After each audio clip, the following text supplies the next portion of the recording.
अस्सलाम वालेकुम जी, welcome to another video. दोस्तों, आज भी मेरे पास आप लोगों के लिए काफ़ी इंटरेस्टिंग अपडेट्स हैं। जिस तरह से आपको पता है कि आईसीसी ने अपनी डेलीगेशन पाकिस्तान भेजी है स्टेडियम्स का दौरा कराने के लिए। सीनियर मैनेजर और मैनेजर ऑन जैदी उन्होंने जितने भी स्टेडियम्स का दौरा किया है, कल फाइनली पिंडी क्रिकेट स्टेडियम का भी दौरा कर लिया था और उन्होंने तमाम तर सहूलियात जो स्टेडियम्स में main buildings, chairman boxes and stands के साथ साथ आमद व रफ्त की जितनी भी फैसिलिटीज़ हैं, इन सब चीज़ों का जायज़ा लिया है। तो स्टेडियम्स की सहूलियात को देखते हुए कुछ ज़्यादा पॉजिटिव इमेज उनके पास गई नहीं है। जो चीज़ें उन लोगों ने नोट डाउन की हैं कि क्या क्या कमी बेशी यहाँ पे हो सकती है, क्या क्या मुश्किलात आगे टीमों को आ सकती है, वो जाके ICC head of the events को इन लोगों ने पेश किया है। उसके बाद उन्होंने जाके पीसीबी चेयरमैन मोहसिन नकवी के साथ मुलाकात की है। मुलाकात में जाके उन लोगों ने क्लियरली मोहसिन नकवी को यह चीज़ बताई है कि आईसीसी चैंपियंस ट्रॉफी अगर आप लोगों ने होस्ट करना है तो कुछ चीजें हैं जिनको आप लोगों ने अपग्रेड करना है। तो क्रिस टेटली ने मोहसिन नकवी के साथ जो बातचीत की है ना, उसमें मैं आपको एक चीज क्लियर करा देता हूं कि पाकिस्तान के जो स्टेडियम्स हैं इस वक्त आप लोगों को पता है कि ग्रास की कंडीशन भी देखना होता है उन लोगों को, साथ साथ पिचेस किस तरह से हैं, किस तरह से बनाएंगे, क्योंकि इतने सालों बाद पाकिस्तान ने आके आईसीसी का ये इवेंट होस्ट करना है। अभी रिसेंटली भाई कोई फुटबॉल का मैच चल रहा था तो उसमें जाके इलेक्ट्रिसिटी चली गई थी और मैच भी इसी तरह से बीच में बंद हो गया था। एक तो पाकिस्तान का आपको फिर पता भी है कि कहीं ऐसा ना हो मैच के दौरान फ्लड लाइट्स ही ऑफ हो जाए और मैच का ही सारा इधर उधर हो जाए सब कुछ। तो इस वजह से ये बहुत सी चीजें हैं जो कि देखना होता है इनको, और ये सारी चीजें नोट डाउन की हैं।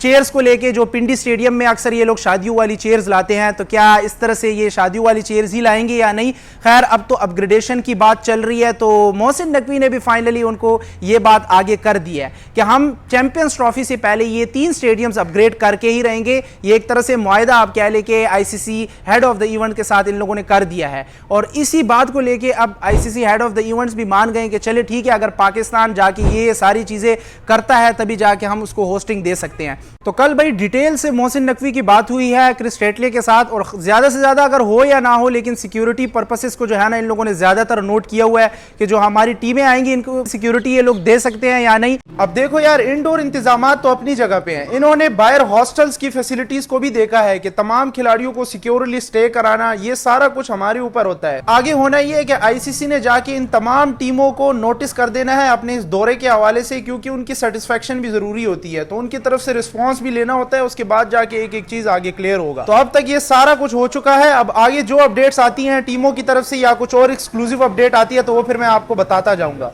ये चीजें इन लोगों ने रखते हुए कल सारी डिस्कशन की है डिटेल के साथ, लेकिन मोहसिन नकवी ने ये तो क्लियरली बता दिया कि ये स्टेडियम्स अपग्रेड करेंगे, जो चीजें आप लोगों ने नोट की है ये सारी हम चेंज करेंगे। लेकिन अब मसला ये आ रहा है कि हमारे पास टाइम काफी कम है। इस टाइम में अगर ये काम नहीं होता तो फिर क्या होता है उसके बाद, ऐसा ना हो फिर कोई इशू बन जाए और हाइब्रिड मॉडल की तरफ बातें चली जाएं। बाकी एज सच तो ये सब कुछ पता है कि पाकिस्तान ने कई बार सीरीजें भी होस्ट कर लिया है, न्यूजीलैंड के साथ हो, ऑस्ट्रेलिया के साथ हो, बट अब जो इंडिया का इशू आएगा बाद में वो फिर अलग से ये लोग डील करेंगे आईसीसी का कि इंडिया ने यहाँ पे विजिट करना भी है या नहीं। तो मोहसिन नकवी कोई एक काम तो नहीं कर रहे, साथ साथ उधर कप्तानी और हेड कोचेस को लेके भी वो लगे हुए हैं, सोच रहे हैं, तो 3 चीजें एक ही साथ कर रहे हैं। तो ये कुछ स्टेडियम्स को लेके आईसीसी ने अपना काम तो खत्म किया है। ये अच्छी बात है कि कोई इस तरह से नेगेटिव उन लोगों ने रिपोर्ट नहीं दी कि यार आईसीसी अभी इस साल भी नहीं हो सकता है ये वो, तो कम से कम उन लोगों ने एक्सेप्ट कर लिया है कि चले अगर ये रिक्वायरमेंट्स फुलफिल कर लेते हैं चैंपियंस ट्रॉफी से पहले तो चले भाई होस्ट करा सकते हैं आप। खैर, अब बाकी अब आगे जो हो या ना हो, लेकिन मोहसिन नकवी को फटाफट से अब अपग्रेडेशन पे काम शुरू कर देना चाहिए जैसे ही न्यूजीलैंड के साथ सीरीज हो जाती है, क्योंकि हमारे पास अब साल से भी कम टाइम रह चुका है। फरवरी 2025 में इवेंट का आगाज होने जा रहा है, तो इसमें ये 3 स्टेडियम्स किस तरह से ये रेडी करेंगे, कोई एक चीज तो है नहीं। 3D मॉडल को देख के जो हमें स्टेडियम लगा है ना, तो बहुत सी चीजें उन लोगों ने चेंज कराना है। डिजिटल स्कोर बोर्ड के साथ साथ स्टैंड्स आपके बदल रहे हैं, साथ में नए हॉस्पिटैलिटी बॉक्सेस इनको अलग से बनाने पड़ेंगे। दूसरी तरफ आपको बताता चलूं कि जो कप्तानी को लेके इस तरह से अब बातें चल रही हैं कि बाबर आजम को दोबारा से अब कप्तान बनाया जा रहा है। इससे पहले आपको पता है कि बाबर आजम ने कप्तानी की भी थी और उसको हम ही सब लोगों ने जाके ट्रोल एवं इधर उधर की चीज़ों पे करते थे कि मैच हार जाते थे तो फिर कहते थे बाबर की वजह से जो है मैच हारे हुए हैं ये वो,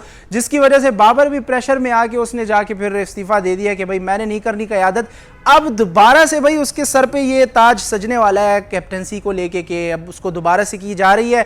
सिलेक्शन कमेटी जो 7 रुकनी स्क्वाड वो मैंने आपको बताया था कि मोहसिन नकवी ने बनाई थी और उनको ये काम सौंपा गया था। तो जो सिलेक्शन कमेटी है उसने अब बाबर के सिवा कोई और नाम दी ही नहीं है मोहसिन नकवी को, कि बाबर ही इस वक्त हमारे पास अच्छा चॉइस है। जिस तरह से आपको पता है कि बाबर की कैप्टनसी में टीम ने कई बार जो है ना फाइनल में भी पहुंचाया है अपने आप को और अच्छी कारकर्दगी दिखाई है। अब तो ये शाहीन आए हैं ज़का अशरफ के दौर में, उसको जो है ना हमने PSL में भी देख लिया है और ना ही कोई एक्सपीरियंस कोई ऐसा खास है। लीग्स और जो आम मैचेस होते हैं उसमें काफ़ी फ़र्क होता है। सिलेक्शन कमेटी ने नाम तो बाबर का दिया है, लेकिन बाबर से अब ये लोग पूछेंगे अच्छा खासा, ये लोग उनसे जो है ना रिक्वेस्ट मांगेंगे कि क्या आपने एक्सेप्ट करना है या नहीं, दोबारा से टीम की क़यादत करनी है या नहीं।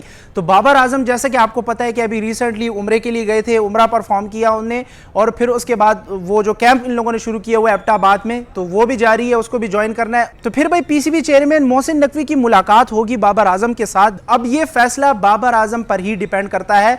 सिलेक्शन कमेटी से भी बात निकल चुकी है और PCB चेयरमैन से भी निकल गई है, सिर्फ बाबर को ही बनाना है, इनका यही फैसला है। बाकी अब ये बाबर पे ही डिपेंड करता है कि आते हैं या नहीं। तो PCB में भाई इस वक्त काफ़ी हलचल मची हुई है। कैप्टनसी का तो खैर अलग बात है, साथ साथ हेड कोचेस भी अभी हमने लाने हैं, तो 2 नए नाम और सामने आ गए हैं। कोई जो है इस तरह से जेसन गिलेप्सी नाम है, उसको भी अभी जाके इन लोगों ने रिक्वेस्ट कर दी है कि आप आए हमारी कोचिंग करें। बाकी बाबर आजम का नाम तो आया हुआ है, इंशाल्लाह जो न्यूजीलैंड के साथ सीरीज है उसमें कैप्टनसी करते हुए आपको नजर आएंगे। ज्यादातर कभी चांसेस यही है कि बाबर आजम को ही कप्तान बनाया जाए। और भाई बाबर की तरफ इनको जाना भी चाहिए, क्योंकि बाबर के पास ऑलरेडी एक्सपीरियंस है, उसने सारी चीजें फेस की हुई हैं, उनको पता है कि कौन से खिलाड़ी के पास क्या प्लस पॉइंट है और क्या नेगेटिव है। तो हम देखते हैं कि बाबर अभी अपनी तरफ से क्या रिस्पॉन्स देता है। वैसे तो हम सब लोगों ने जो है ना एक एक बात पे जाके उसको ट्रोल किया है, मैं नहीं हूं, मुझे मत लाओ बीच में, जो जितने भी लोग हैं वो छोटी छोटी बातों पर जाके बाबर को ट्रोल करते थे कि ये वो, अब वो सारी बातें जो है ना बाबर याद करके ही फैसला करेगा। दूसरी तरफ जो हेड कोचेस हैं वो उन लोगों ने अलग से नखरे शुरू किए हुए हैं। जो वॉटसन है वो नहीं आए, साथ साथ डैरन सेमी ने कहा हमने भी नहीं आना। इसके बाद जो लूक रॉन्की है उसको कहा है, तो उसने कहा कि भाई मुझे टाइम दे दो। तो अब PCB से तो इंतजार हो ही नहीं रहा, सीरीज हमारे सर पे खड़ी है, आगे वाले इवेंट्स भी पास आ रहे हैं। तो अब जो ये जेसन गिलेस्पी है इसको अभी बुला रहे हैं। Australian right arm fast bowler वो रह गए हैं, उसने भी अपनी कोई ऑस्ट्रेलियन क्रिकेट लीग में कोई एक टीम थी उसको कई बार फाइनल पे पहुंचाया है। तो ये भी अच्छा ऑप्शन है हमारे पास अब, लेकिन वो भी एक्सेप्ट तो कर लेना उनकी तरफ, वो भी इनकार कहीं ना कर दे, फिर एम ही फिरते रहेंगे गोरों के पीछे कि गोरे आए हमारी कोचिंग करें। पाकिस्तानियों से तो कोई उम्मीद ही नहीं लगा रहा कि भाई कोई है होगा पाकिस्तान का भी काम, उनसे भी कोई ले लिया जाए। तो बस यही अब सारा कुछ चल रहा है PCB में। अब देखते हैं कि आगे क्या कुछ होता है। बस आप लोग चैनल से जुड़ जाएं, आप लोगों को मजीद अपडेट्स देता रहूँगा। वीडियो को लाइक कर लें, अपना बहुत सारा ख्याल रखिएगा, अपने इस चैनल का भी। अल्लाह हाफिज़।